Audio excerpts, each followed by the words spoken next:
La matière existe sous 3 états physiques. Intéressons-nous d'abord à l'état solide.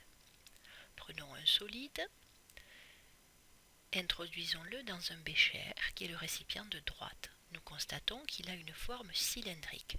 Si nous transvasons cet objet dans un autre récipient de forme différente, le récipient de gauche s'appelle un ballon, et bien nous constatons que l'objet garde sa forme cylindrique. Nous pouvons conclure que les solides ont une forme propre qu'ils conservent. Même étude pour les liquides. Introduisons un liquide dans un ballon. Vous pouvez voir que le liquide s'adapte à la forme sphérique du ballon.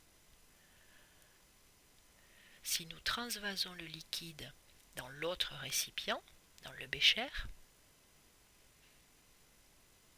nous constatons que le liquide s'adapte à une nouvelle forme, cette fois-ci cylindrique, celle du bécher.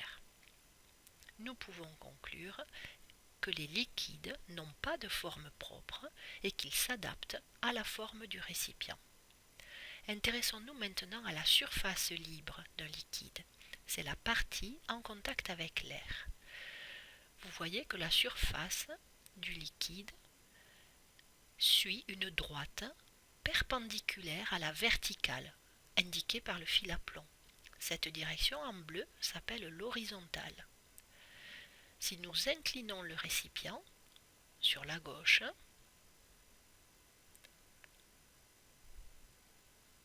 ou sur la droite, vous remarquez que la surface libre du liquide reste bien parallèle à l'horizontale.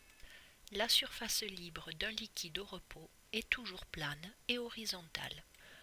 Maintenant, intéressons-nous au gaz. Remplissons une seringue de 10 ml d'air. L'air est un mélange de gaz, donc représente l'état gazeux. Si nous poussons sur le piston, nous pouvons réduire le volume occupé par l'air, jusqu'à 3 ml par exemple. En réduisant le volume occupé par l'air, nous réalisons la compression de l'air. Inversement,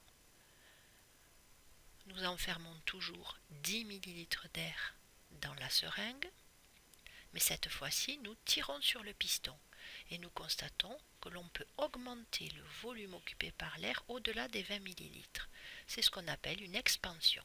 Donc les gaz n'ont pas de volume propre, ils sont compressibles et expansibles.